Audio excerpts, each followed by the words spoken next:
Welcome back, everyone. As you know by now, I am Jennifer Bulbrook with I Am Somebody, and my co host, Isabel Bradburn Jackson, with Dear Divine Goddess. And we're putting together this docu-series, Lost Souls Initiative, and where we're taking people's stories and sharing them with the world.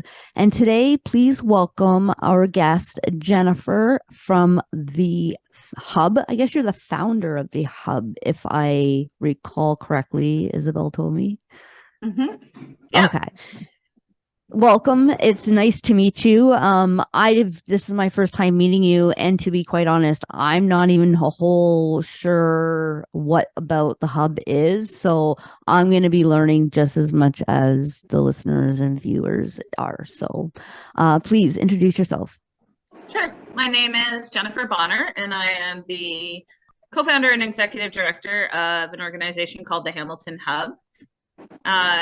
We are a small local not-for-profit, and yeah, so I am happy to do this and talk about what's really going on in community from a frontline perspective. Well, we're happy to have you. Sorry, Isabel, go ahead. No, let's go right ahead.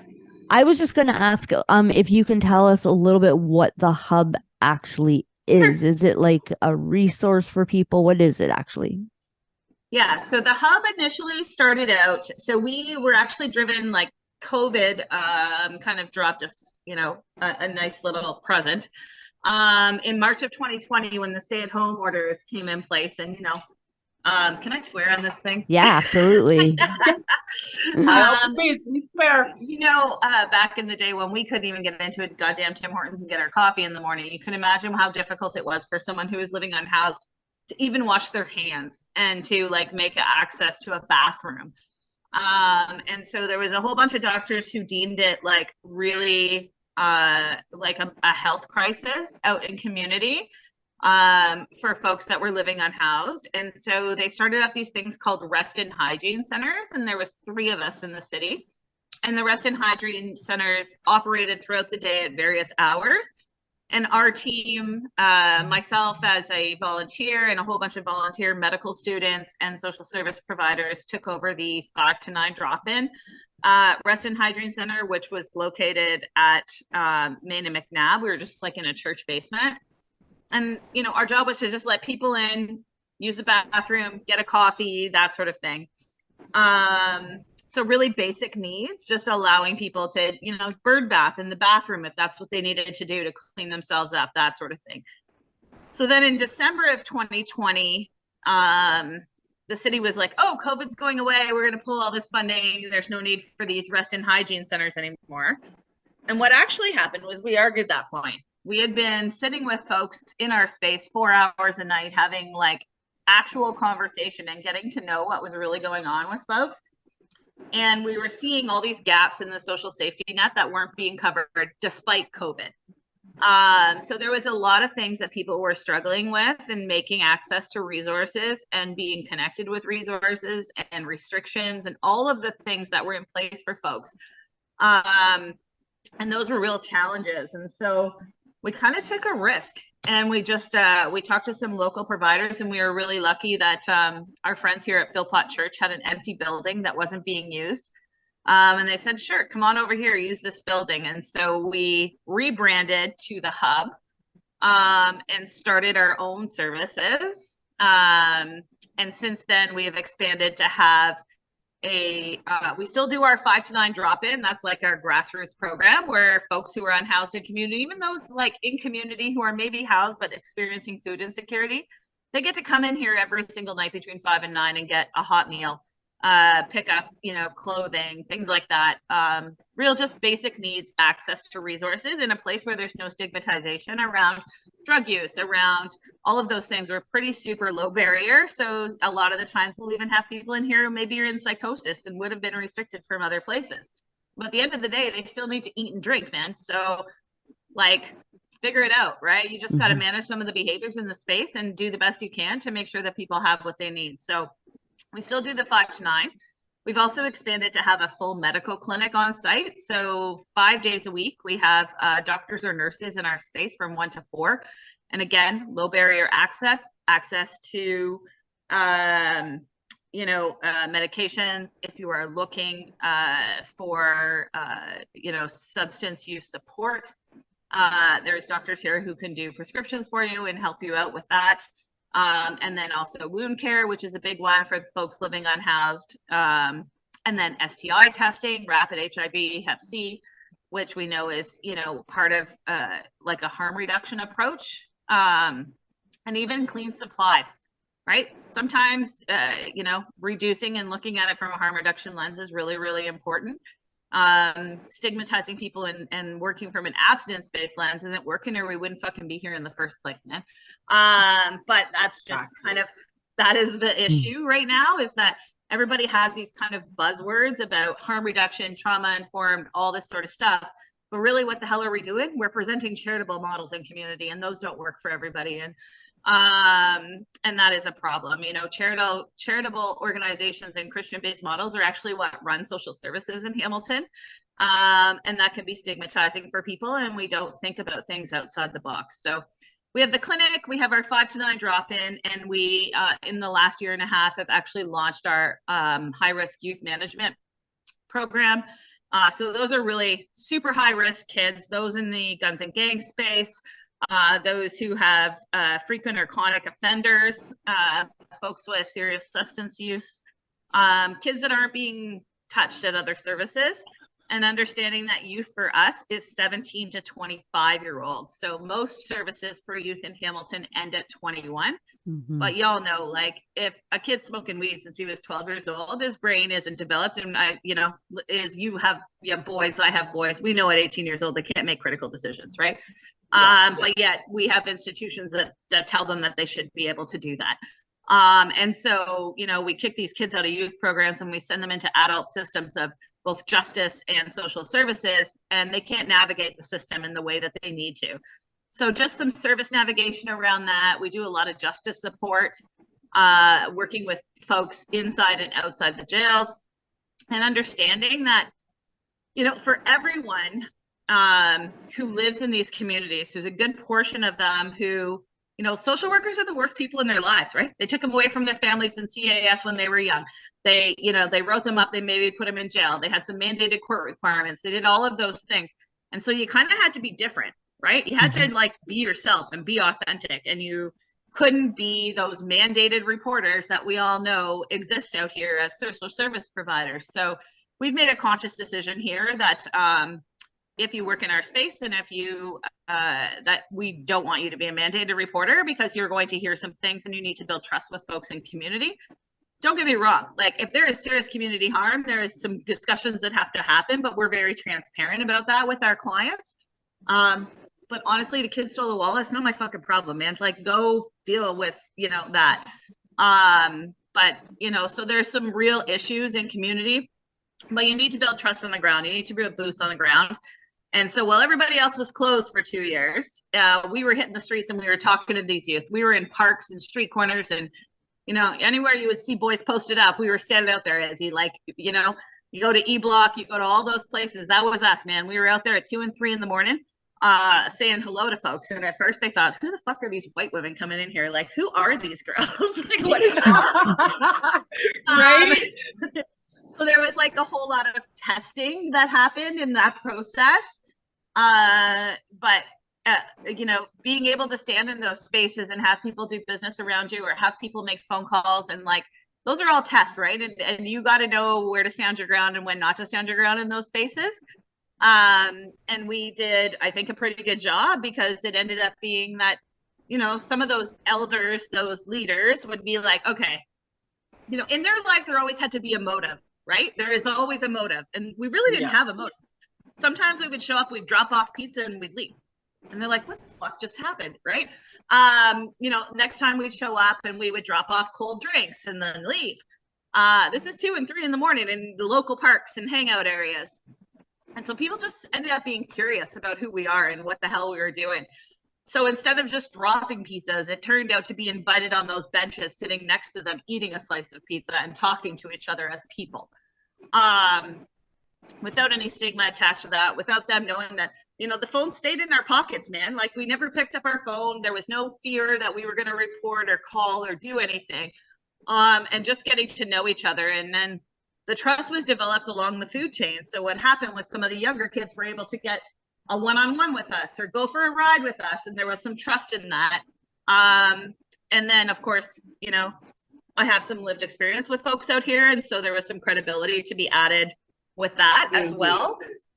So, you know, we'd leverage people we knew in community. You know, the best credible messengers are those, the aunties who live in those communities, that, you know, the young guys, the older guys that maybe knew us from back in the day, right? Use those things to get yourself into places. And they're the ones who run their communities. And we really need to be looking at, you know, social services as community placemaking, right? Because the person who knows, you know, like, I grew up in a Hamilton housing survey. Nobody knows what happened in that survey except the people who lived there. So why not let the people who live there organize and do things and help each other out, instead of, you know, stigmatizing people. So, and making it a social service job. We need to help each other out in those communities and build that sort of sustainable environment for people. So that's kind of our model, is to like look at community placemaking, talk about credible messengers and who they are, and leverage them to get into these communities and to fix families as a whole, right? Like, you know, Absolutely. One of the big things that we talk about is everybody's so afraid of, you know, gun violence and drugs and all these sort of things. But that's actually, like, it's a public health crisis is what it is. It is not a guns and gangs issue. It is not a guns issue. It is a public health crisis. All of those things lead to violence, right? You know, poor families, poverty. We all know why kids join gangs, right? But I think what people forget, because they're paralyzed because of the fear, is they forget the fact that they're also the ones seeking connection the most, or they wouldn't be run into these places. So how do you connect with them to make sure that you're building those healthy assets in people, and looking at this from a there's a model called the Sustainable Livelihoods model that really talks about building healthy assets in people for long-term behavioral change. You know, we can't arrest our way out of problems right now, right? We have the perfect storm. We have a housing crisis. We have a mental health crisis. We have a drug poisoning crisis. We have, you know, a food insecurity crisis. We have all of those things happening at once. Mm-hmm. And it's the perfect storm for violence to erupt in communities. And so in order to make things better, you need to look at communities as a whole, and every community is very different. We have a lot of communities in our city that are very cultural. So you need to make sure that you're addressing the cultural things in there. We talk about certain cultures that maybe treat women differently than other cultures. And, you know, we also have a lot of refugees and folks who have come here seeking asylum, who maybe, you know, in their own countries had to have a gun in their hand at 9 years old. So what's the fear of doing it now? Right? So, like, let's talk about those things. Let's discuss those things. Let's talk about what it means to be a man. Let's talk about how we mediate things. And you can't do any of that if you don't have in relationships. And the problem is that we've made everything so black and white in intake processes from social service providers that it's pretty hard for someone to check the box, and all of those questions feel stigmatizing, and they are not trauma informed. So, like, stop asking the questions, and you shouldn't be asking any of those questions if you don't have a relationship with someone. That is what trauma informed is. So, you know, everybody uses these buzzwords, but I'm not sure that everybody knows exactly what they mean. So our services have provided all of those things. So we've been here 3 years. We just got our not-for-profit in December. Prior to that, we were privately funded with a lot of donors. And actually, I did this for 2 years without a salary, as did some of my colleagues. We did this as volunteers. And the other thing that we chose to do is really keep the students very specific. And the student bodies that we have are both medical students and folks who are going to be police officers or correction officers. And, you know, people think that's weird in social services because there's this whole movement about anti-policing and all that sort of stuff. The truth is, guys, like, cops aren't going away. So like, why not teach some to be better at it? Give them more tools in their toolbox, expose them to these things, let them build relationships in their community, let them see what a drug-induced psychosis looks like, let them meet a gang entrenched youth, and talk to them as a person in a safe space where they get to learn something, and take away so the they can power have a little dynamics. more compassion when they're on the job. That's right, and take away the power dynamics, right? We employed some of these youth, and we employed some folks who are living unhoused in our city, and we put them right behind the counter with the police officer, with the fucking medical student that maybe is from China and maybe hasn't had any exposure to homeless people. And guess what? Y'all got paid the same salary to serve the same cup of coffee to the same person living unhoused in our community. So there's no power dynamic there, right? You're all getting paid the same thing. You're all doing the same job. And you are forced to talk to people as people, and not stats and not all of those things. And so the fear goes away, and maybe those two institution-based fields have an understanding that is different than they had from their academic work. I don't think we do a good job in the academic side of teaching how to do that in a really safe way. We teach police officers about use of force training.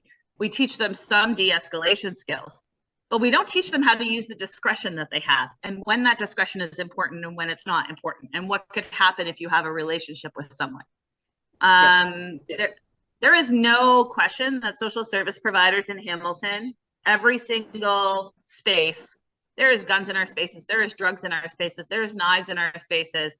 All of those things are real, folks. Like, it just doesn't go away, right? Unless everybody's got metal detectors, which I know we don't have because there's no sustainable funding. But anyways, it's here. So rather than be afraid of it, address it head on. And if you have a relationship with people, you're going to be able to de-escalate those situations in a way that others can't. And that's been our experience here. So we're super proud of the work we're doing, and we've been very quiet in the background in terms of publicizing some of those stats and keeping that sort of on the down low for the last little while. But we did receive a provincial grant recently from Trillium to push forward some of this youth agenda work and really focus on youth mental health. And so just in this last 3 months, we have had 6 youth, all male, all BIPOC youth, who have come in and done STI tests, like a really simple thing, right? As far as I'm concerned, that's a fucking win, man. Like, guess what? Sure. Right? I've reduced community harm. I've done all the things.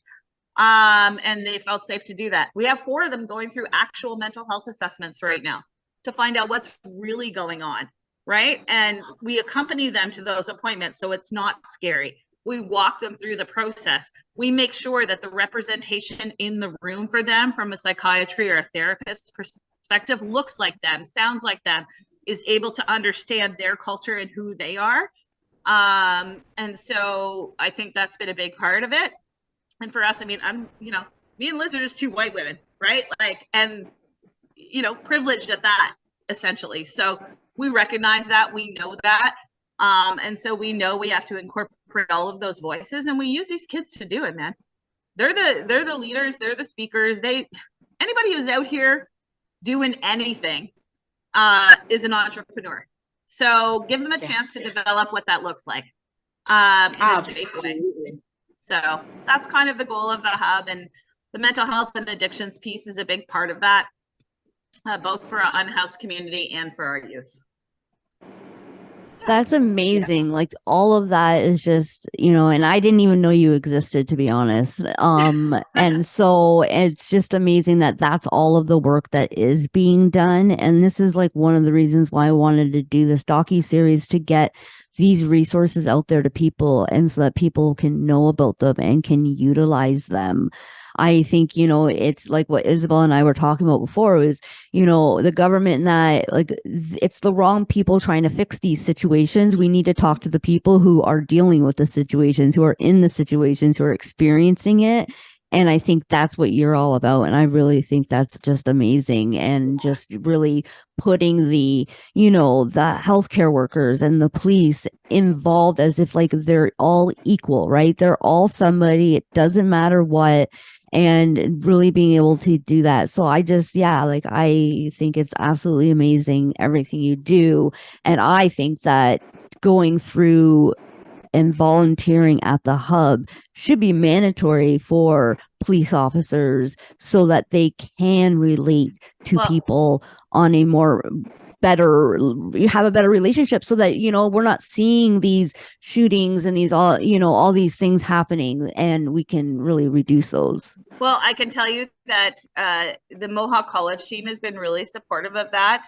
The Advanced Police Foundations course and the Police Foundations course asked us to come back and speak, but they wanted us earlier this year. So we are going there first week of school to get these kids involved. Every single one of their students that came through last year's program now has an offer on various police forces across the country. And so how do you build systemic change? You do it from the ground up, right? So now these guys get to go in, they get to go teach their training officers that no, you don't have to kick the guy when he's getting in the back of the paddy wagon. No, you don't have to pull out your gun. There is a less lethal way to do that. No, you don't have to approach him in that way. We can talk it out, those sort of things. So they get to bring all of those tools to the workforce. But Mohawk College has been really, really receptive to that, as has MAC, for the doctors, because and as you and myself have sat in these emergency rooms and listened to doctors and nurses stigmatize folks sitting in those rooms, in those triage areas and that sort of thing. And it can be really disheartening. And I'm not quiet when that happens. But I also know that fighting the Ministry of Long-Term Health, fighting, the Safety Canada, or, corrections, the Solicitor General, all that stuff takes time. And I probably won't see it in my lifetime. So what can I contribute to the community? I contribute some training and some different skills and build it from the bottom up, as opposed to trying to fight it from the top down, because that hasn't been working. We've been doing it for 30 years, man. So. And you've planted the seeds, so those seeds grow, and those seeds multiply. Yourself, just the work that you did with the football foundation and stuff like that, like the kids that you've seen come through there, Jen, like we both know, like they're great freaking kids. They get themselves jammed up because of the life that they lived, or their trauma. Some didn't have a choice. Childhood trauma, but like they're good kids, and they deserve it. They deserve a chance. They deserve help. They deserve it all. Yep. And it's the same thing with folks that are living unhoused in our community. I think there's this brush that's painted, especially now when tempers are flaring and parks are filling up and there's a bunch of things going on, that people are just like really cruel to each other and don't really understand all the nuances. I think that, there's a lot of people who believe that everyone who lives in encampment is an addict, which is very untrue. I think, the homelessness comes first before the addiction for a lot of these folks. And I think that's the piece that people forget. And then obviously those who are struggling with addictions, well, where the hell would you like me to send them? Because I have personally experienced trying to do those referrals and they don't work. And you can't get people in. There is no mental health beds. There is no addictions bed. Go to detox, right? Go to detox for 10 days. Sure, if you can get a bed, you're probably a 4 or 5 day wait. By then, who knows what's happened in your life where that may or may not seem feasible. And also call every day at 8 o'clock. So the guy who lives in a homeless encampment who doesn't have a phone has to call every day at 8 o'clock to see if there's a bed available. Well, how the fuck does he do that? Right?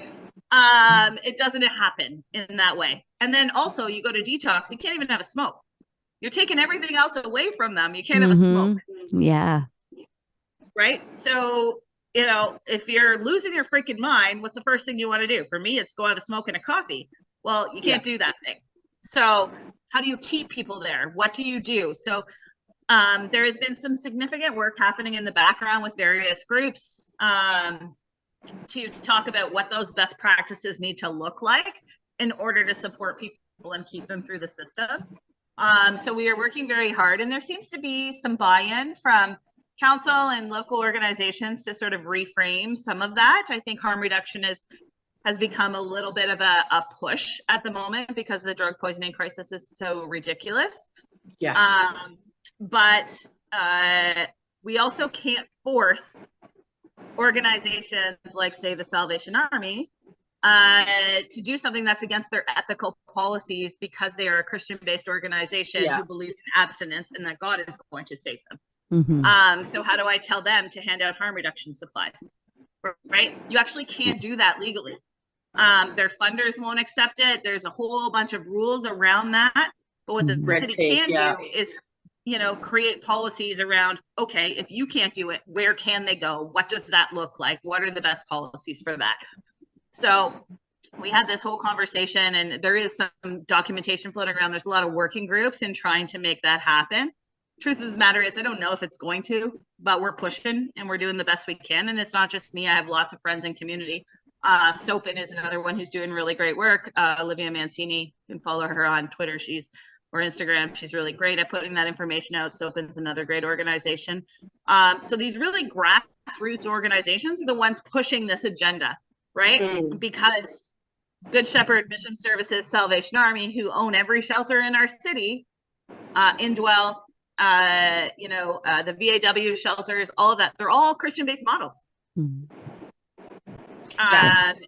And so there's this ethical challenges for them about how they manage that. But we need municipal funding, we need federal funding, we need provincial funding around more addictions beds, more opportunities for rehab. Someone can go to detox. Sure, they can go to detox, do their 7 days in detox if they make it through without having a smoke. And then they have to wait 6 months to go to a rehab facility that is publicly funded because nobody can afford the private ones. And guess what? In the meantime, they're sent back to shelter, they're sent back to encampments, they're sent back to places where they were escaping in the first place. So all of those demons come to fruition again in that window that they are waiting. So then when they finally have a bed ready for them, guess what? They can't go because you have to be clean for 7 days. Yeah. So there's like this whole pushback. It just doesn't make sense. The way the system is set up doesn't make sense. Yeah. So, I 100% agree. It definitely needs to be revamped. Yeah. I think we need to be having these transition homes where you can, and something that, deals with it all, not just one thing, and then you send them off to another person, because you want to build a relationship with people. And a lot of times I know with myself going in and out of detox and therapy and all that stuff, and having a different therapist and a different person to talk to, I didn't want to tell my story over and over and over again. And especially when I didn't think that a lot of it even was why I was even mattered, right? So and it just, and so this is like I'm saying, like, transition home is like my goal, is what I would like to do, is have transition homes everywhere and really take it and deal with all of the issues and really work with the people and work with the person to, go from the ground up to being, volunteering, working, and getting all that kind of stuff, education and home and all that stuff. If you're a rich person, you can get that if you're a rich exactly person. Right. You can get that if you're a person in the little or lower or middle class person. The average person doesn't have access to those things. You got $70,000 to spend on rehab. Go ahead, man. You can get all of those things in one spot. You will have the same counselor. You'll have all the pro supports you need. But anyone who comes from a different life does not have access to that. That is not how the provincial system works. The referral process is skewed. The data is skewed. All of it is skewed, and we can't formulate things in community if we don't have the right data going in. And we're not asking the right people, right? We're asking folks that work at shelter services. We're asking folks, all those Christian models that I just talked about, that's who we're asking for the data. So the data is skewed because we're not walking out into those encampments and talking to the people that live in those encampments to see what they actually need to make that work for them and when they're ready. And that's the other thing, when they're ready. So how do we support people without stigmatizing them, without doing that? And it's all about harm reduction and mitigating risk, right? Everyone that is listening to this podcast puts on their seatbelt when they get in a car. It's freaking harm reduction, man. It's harm reduction. Right? You put a bicycle helmet on your kid when you send him outside, but we don't think about that in the same way for folks who use substances, and it is the exact same thing. Those are all harm reduction. It's because of all of the stigma around it. And I think until somebody has somebody that they love in their life dealing with all of these things, they don't get it, because it's easy to just walk by and judge and, oh, go get a job. Like, really and truly, if they could get a job, they would be working. How do you get a job when you don't have an address? How do you get a job when you don't have a piece of ID? How do you get a job when you don't have, and they're like, oh, you know, you should be able to get that from the government. Sure. So I will tell you right now what has to happen. You can't have a shower every day, when you don't have clean clothes to put on every day, when you don't know what time you have to get up, right? So I have folks who want to work. I've got guys who pick up jobs every day, like they do cash jobs or whatever, right? But like the truth is you have these people come in, they want to go get a job. Okay, well, in order to do that, you need to have an address that people can send information to, right? So OW will help you get your, your work gear to get you started. Maybe right now discretionary funds are on hold, so you actually aren't going to get that right now. Yep. So you actually can't get that. So then, oh, okay, well, they need a piece of ID because they have to be vetted in order to get in to work in these landscaping jobs in someone's private backyard. They're not going to pass a criminal records check. So how are you going to vet them, right? So there's lots of people who want to work, because actually work reduces risk for them because their hands are busy, their minds are busy, all of those things. But they can't get a job because they need all those things. And when some social worker goes, oh, you go here for that, you go here for that, you go here for that, you go here for that. But they didn't give them transportation money to get to all those places. They didn't tell them what time they had to book appointments for. They didn't say, oh, the worker's got to call you back. Oh, wait, I don't have a phone. How do I reach you? Oh, then I don't know how to help you. So like there's all kinds of barriers in there that people don't understand. There is lots of people who want to work in these encampments. It's a matter of how we get them there. Absolutely. And how we can do that. So it's frustrating to like read some of that, and I have to bite my tongue sometimes when I'm watching some of these like social media groups, because I obviously attach to an agency, but you know what I have to say about a lot of that is, me. Oh yeah. Oh yeah. I know. And like it doesn't, like I say all the time, like it doesn't cost anything to help these people do these things. Time, a little bit of time to even have a conversation with somebody and say, okay, like, how can I help you do this? How can I help you do that? Like a freaking piece of identification is like what, $15? So like help them. Help somebody in your, In order to get a purple ID card, which is the thing you need to rent a vehicle, to rent any of those things, right? If you don't get a hotel room, whatever, they're $35. But in order to get the purple ID card, you have to have a health card, or at least a picture ID card. Then you have to have a birth certificate. Well, guess what?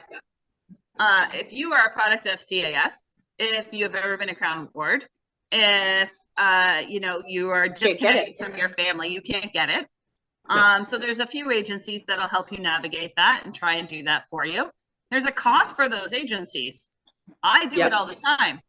Nobody funds it. Nobody funds it. So that comes out of our budget to do that for folks. So the sustainable funding model needs to look at that. And I think the other big mistake is that there's experts in every field. And some of our agencies in Hamilton are just trying to do too much with too little. And that makes us not good at anything, right? Yeah. We need to focus on what we're good at and stay in our own damn lanes, and work collaboratively to support people. Dipping your toes in a billion things, if you're not prepared to do it, doesn't make a lot of sense. Our core focus is youth. And the reason for that is because we have the connections. We've been on the ground for the last 3 years in those parks, in those street corners, doing all those things, in the jails, all those places. So that has been our core focus, and that is what we do really well. And we don't try to play in the therapeutic world necessarily, right? We do a lot of language. We do a lot of mediation. We do circle with these guys. We do all this stuff. And, we use some DBT strategies and some CBT strategies about behavioral change, but we don't do it in a therapeutic model, because the truth of the matter is that a good percentage of these kids have been through therapeutic models, and they're actually not going to sit through it. It doesn't work. Yeah, you can't. You cannot. You cannot, because they don't trust it. Most of these kids have been institutionalized or in some way or another throughout their whole childhood, and they do not trust that model. They don't trust it. They want somebody to just like sit across from them and be like, okay, this is it. This is the real. You know what I'm saying? And you can reach them better that way than you can with any kind of institutionalized model.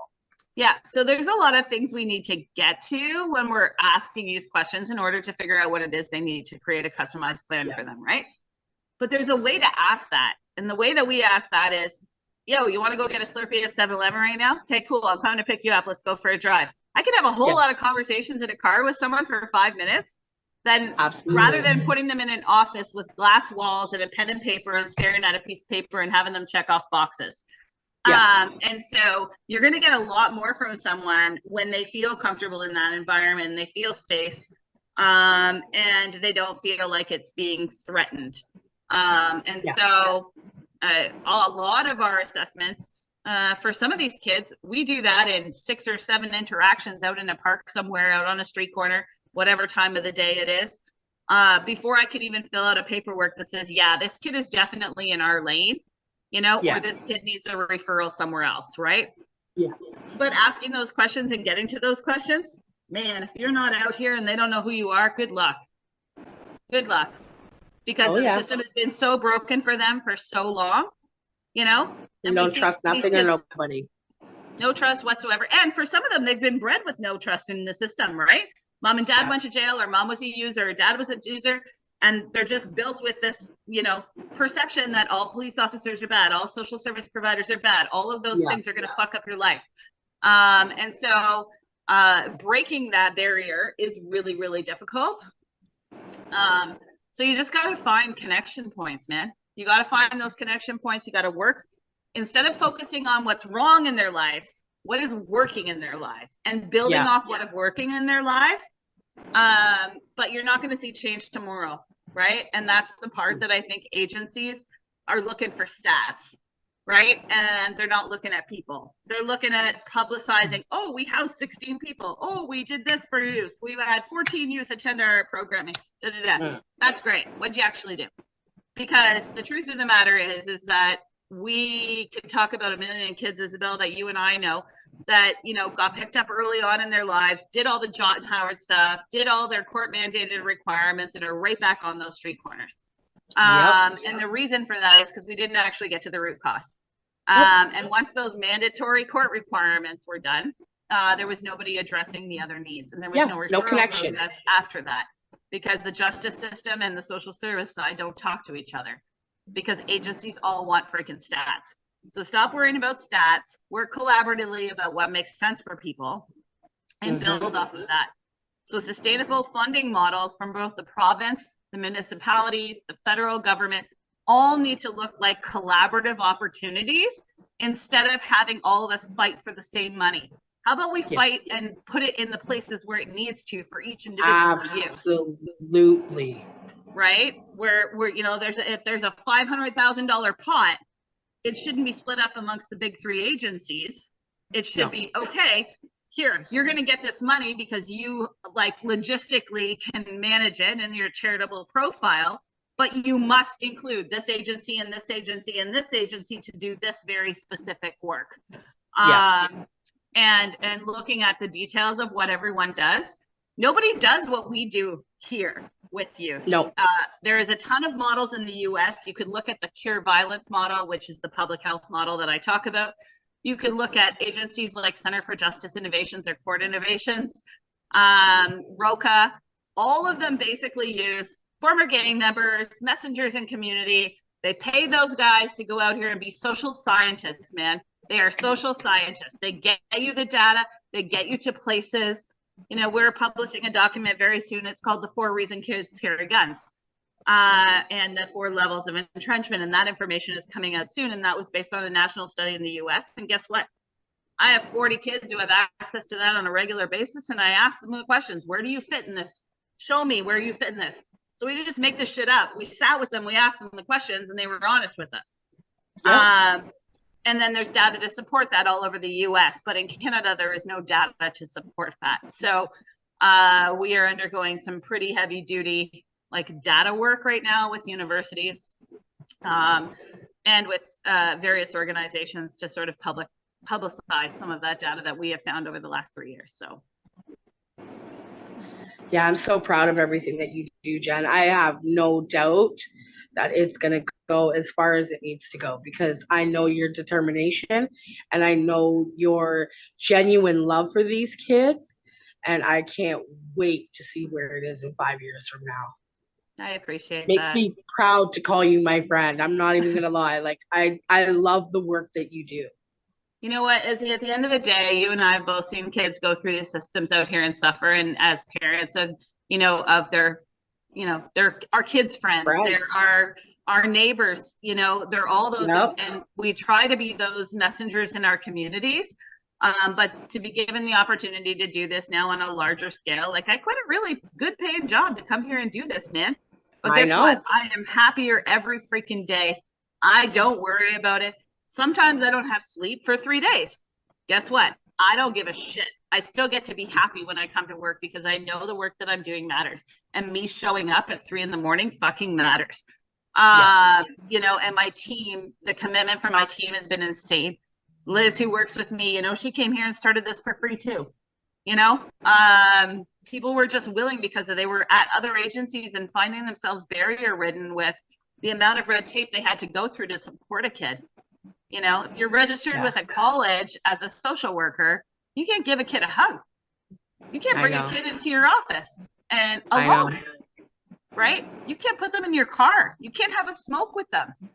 You can't let them smoke weed in front of you. Like, fuck off, right? Yeah. Like, it's just so barrier ridden that we need to reevaluate what the purpose of that mandated reporting thing was. Mm-hmm. Yeah, absolutely. A kid smoking weed to himself, could that be portrayed as harm to himself or harm to others?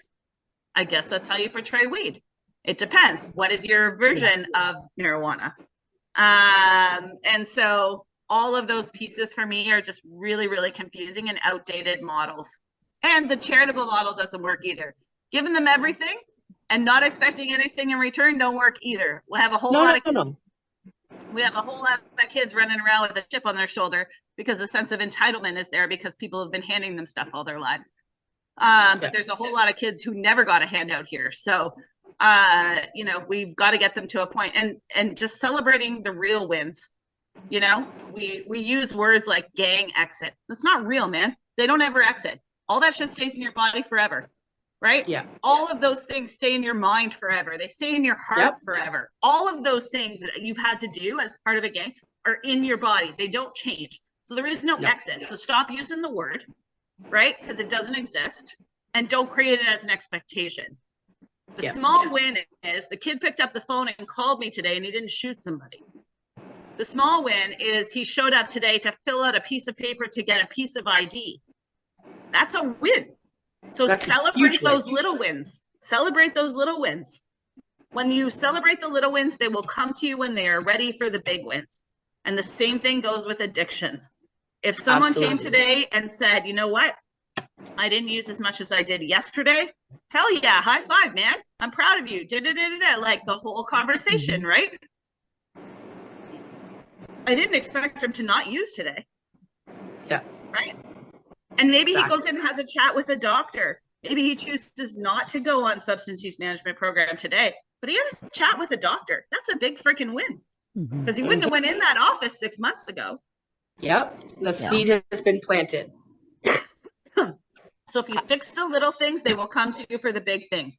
Celebrate the little things and stop focusing on these big end goals because they're just not realistic for people. People's lives aren't like that. I want $1 million house. I'm not getting it tomorrow. Like it takes time to get them there. There's a lot of steps, right? A lot of steps. There's a lot of barriers that they have to overcome before they can even get there. And those are the things that we have to look at. Like we're having all of these expectations for these people, but we're not taking a look at all of the barriers that they are seeing. Well, and the process isn't linear. That example I gave of going to rehab or going to detox and then going to rehab, the process isn't linear. Because the kid was ready, he went to detox, he got well, right? So now he's up higher on the scale, he's doing great.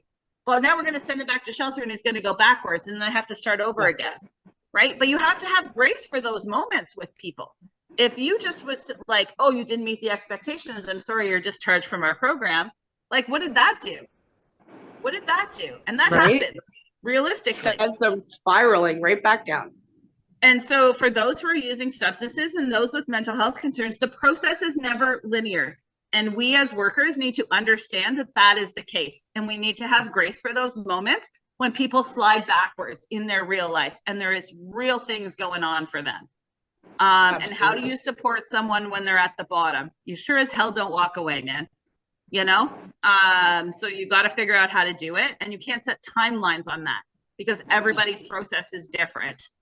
The unfortunate part is, as social service providers, your funding models dictate you only have this much money for this many days, for this program, for that program. And you don't get to move that around and create these customized work plans for people. The luxury we have here is we made it. So we actually don't care. We will create customized work plans if that's what makes sense. But I will never, ever drag you. I will push you. I will pull you. I will not drag your ass. So figure out what you want. And I'm right here at the other end of the line when you need that. And that's exactly the language, pardon my French, but that's kind of like how we work with folks. And there is that expectation that that's the conversation. So, yeah. Yeah, I love it. I'm like you. I'm not with all these rules and policies and that. I want to be able to be on the same level as them, and I'm there to, help them when they're ready, and whatever that looks like for them, because it's going to look different for everybody. The way they want their help and all that is going to look different for everybody. And I know from me just talking with people about my views on this kind of work and how I go about my work with my clients, I get some backlash and stuff at times. And so I could just imagine that you probably have experienced some backlash with the judgments and stigma and stuff like that. What do you say to those people that are, like to tear you down kind of deal? Well, I think it's funny, we've been in the back burner, we've been pushed to the back of the room many a times. We've been pushed away from some of those community table discussions because everything we do is in gray. Like, it's not black and white, and people like black and white. But the truth of the matter is that I don't get any money from the city. The Salvation Army doesn't put money in my pocket. Mission Services doesn't put money in my pocket. Good Shepherd doesn't put money in. So I don't give a fuck. I will do what I need to do, because it's my private funders and the folks that support us and support this model that are doing this. Now we have some provincial funding, but we've done it as a test grant to prove that we're right in the fact that some of this isn't working because we're just not trying anything different. So, I've had the luxury of, yes, we have some very strong rules as an organization about working collaboratively with other people, and we're trying really hard to do that. We've invited people to the table. We've had various discussions. We take the lead on, community projects whenever we can to net ourselves in with people who do work that's different from us, because it does require all voices at the table.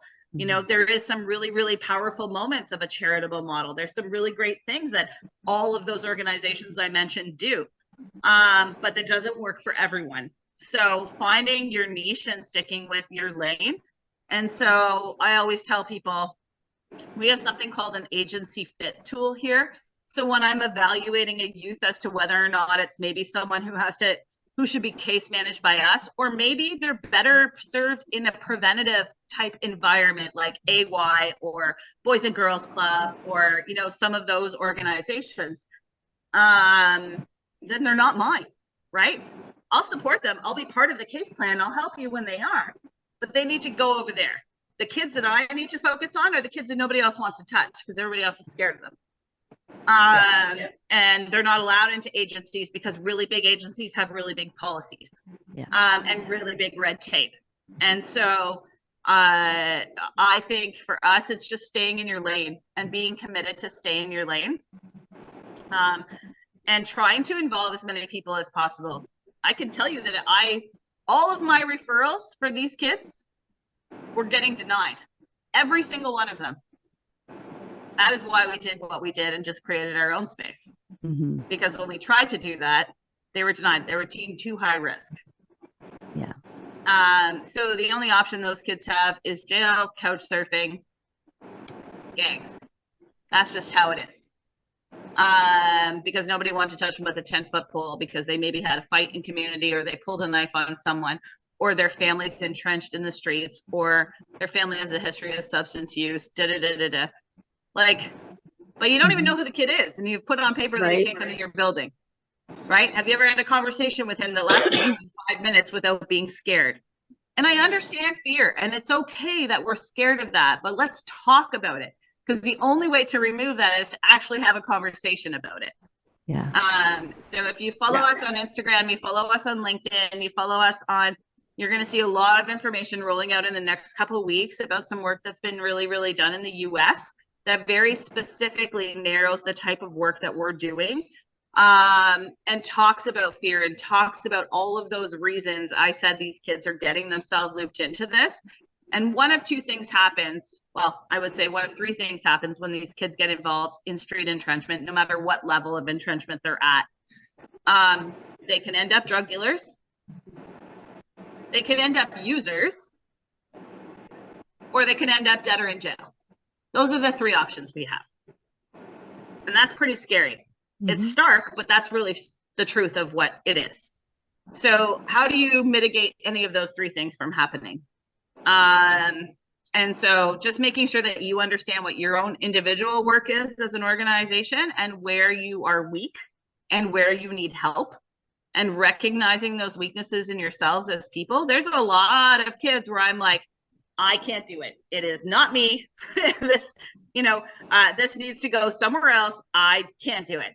But knowing when to say it's not a fit for you, recognizing your own weaknesses as an agency as well as a person, and being really self-aware of those things. And it doesn't mean that the answer is no from us, but maybe it's a no for right now, but here is where you need to go. And here, let me take you to your first appointment. It's not just a piece of paper referral and go over there. It's let me walk you through that, and let me get you there. And so we try and do a lot of that. I love it. What do you say to the people out there who are just, people, and they're not an agency, but they want to give something back? They want to help in some way, but they're just like, how do I do that? Do you have any advice for those people out there? Sure. You can do a couple of things depending on your willingness to be verbal, right? Right now, I think the biggest thing is talking about community safety as a public health crisis. I think that is, there is all kinds of buy-in, whether you're a leftist or a rightist or somewhere in the middle. Everyone understands that there is a rise in violence in communities. A rise in violence happens in communities when communities are poor, when communities are facing crises across the board. So speak to those crises. Which one of those is, passionate for you? Find a way to speak to those crises, whether it's an op-ed, whether it's a participation, whether it's a donation, whether it's any of those things, but find which one is passionate for you. But it is across the board, right? There's all kinds of agencies doing work in various spaces, the drug poisoning side, the mental health crisis side, but you got to be talking, man. The more voices that are at the table right now, the better. And really don't discount the voice of lived experience. I think politicians and social services and the media and all that sort of stuff has really discounted for a number of years the voices of people with lived experience. And it is actually what needs to frame social service policies moving forward, because nobody is a better messenger than the people who have had to live through it. Yeah. So I think it's really important to share those stories with each other, because the more we share and talk about it, the less we're going to stigmatize someone, because we actually heard it from them. Yeah. So yeah, that's a really important part for me. I love that, because I've been saying that all along. Like, we have all these politicians and these social workers and that who are, speaking for the people, but they haven't maybe experienced it themselves. So they don't really know what they're really speaking about sometimes. And they don't really ask the questions. They're not always asking the questions. They're not asking the right questions, like you're saying. And it seems like that's what you guys are doing. So I totally think it's amazing that you guys are doing that. And this is like why me and Isabel wanted to do this, was so that people can share their stories, so that people knew they weren't alone, and that, just sharing your story will help someone else know that they're not alone, to know that there's another way, to know, all of the things. And so I just want to again thank you for coming on and for all of the work that you do. I'm definitely going to put all of your like social links and your website and everything in the show notes, so that anybody and everybody can follow you, reach out to you.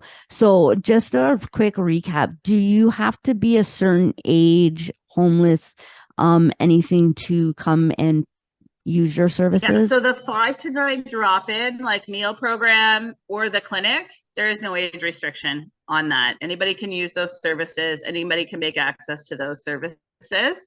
The intensive case management program for youth is a very specific criteria. Those are usually done on a referral basis, or someone can send an email inquiry to our referrals email address that's on our website and ask if there's something we can do. Or they can ask whatever, the guidance counselor at the school. They can ask the workers that they're dealing with. They can ask their CAS worker, is there any other programs that my kids could be doing? Is there a way for me to get involved in that? And those informations may trickle down to us, and we may be able to take part in it there. But if you have a general question like that, you can certainly send it to the referral email. But for that is kids 17 to 25. And the main criteria is that they've had to have some interaction with the Justice Department. And they have had some criminal activity, or at least are on the radar, maybe their peer group, that sort of thing. So, yeah. Okay. And it sounds like you have a really safe and open space, and you don't have, if you're not judgmental, and maybe have a little laid back approach than, where, like, I know you can't smoke in front of them. You can't, you have any, like, be alone and this and that. They have so many rules, and you can't have a conversation with them, right? Yeah. It's got to be paper and pen on at the desk, and that doesn't work for majority of these kids. So I think that anybody and everybody that's listening to this, or that knows somebody, needs to really know that, like, that's the space they're going into, because it's a welcoming space and not one that you're probably used to going to. So to really try the hub and try, Jen and all the staff out for sure. Yeah, and ask questions to your friends, man. Like, ask people who we are, right? If you're not comfortable with that, ask the questions around, or just come visit us, right? You can have a smoke with me outside and have a conversation with me before you even make entry to my space, if that's what we need to do, right? You get to gauge for yourself. There's nothing forcing anybody to come in the building. There's nothing forcing any of that stuff. And you might come by here 5 or 6 times before you even make access to the building, and that's okay too. But you maybe learn some things about people in your community if you don't, if you do. So yeah, we definitely want people to come by and check it out, or check us out on the website, and ask your buddies, man. Ask your buddies. They know who we are. I love it. Thank you so much. Do you have anything you want to say or add before we say goodbye? Yeah, just that I love you guys for doing this. I think this is really important. It's coming from a different place than what we see in the world right now, because you're coming from the loss of a loved one and what that means. I think one of the pieces I think that's maybe missing from your team is maybe bringing someone in from the justice side, some people who, have had some lived experience on the jail side and the trauma that's associated with the justice system. And having some conversations around that, because the truth is that's actually what affects all of us in the mental health and addictions piece, is that jail piece can really have a play on that. So let's bring in some of those voices too, but I'm always happy to watch and contribute to the discussion on this. So, I'm sure there's more work to come. And I'm super proud of you guys, and it's really awesome. And I know this comes from a really special place. And I love that for all of you. So. Thank you. It's been a pleasure. Isabel, anything you want to add?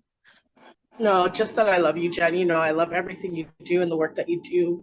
I've seen you in action for a lot of years, so I know that anything you put your hands on is going to turn to gold. And yeah, like any way we can help each other out. Like, I'm sure you have, your little advices and connections that you could probably send my way, and I would do the same for you. Like, let's build a community for these people. Yep. That's what they need. They need community. So they need everybody working together for the same goal. Yep. You know? Mm-hmm. Yep. Let's get communities well. Yeah. Right? Yeah.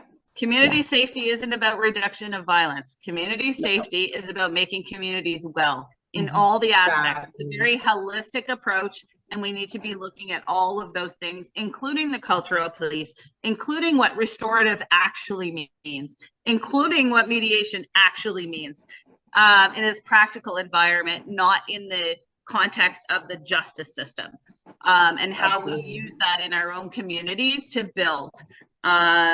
You know, Indigenous folks had it right for a lot of reasons, man. And we need to really focus on some of those core pieces. Yes, there's ways to take those teachings and take those learnings and use them in colonized ways. And I get that, but also they can be really beneficial if done the right way. So I am all game for making communities well in all kinds of ways. So whatever we can do to support people, we want to do it within the context of our own budgets, restrictions, of course. But let's hope that gets better. Let's hope we start talking to people as people and stop focusing on fucking stats, man. Yeah, absolutely. Exactly.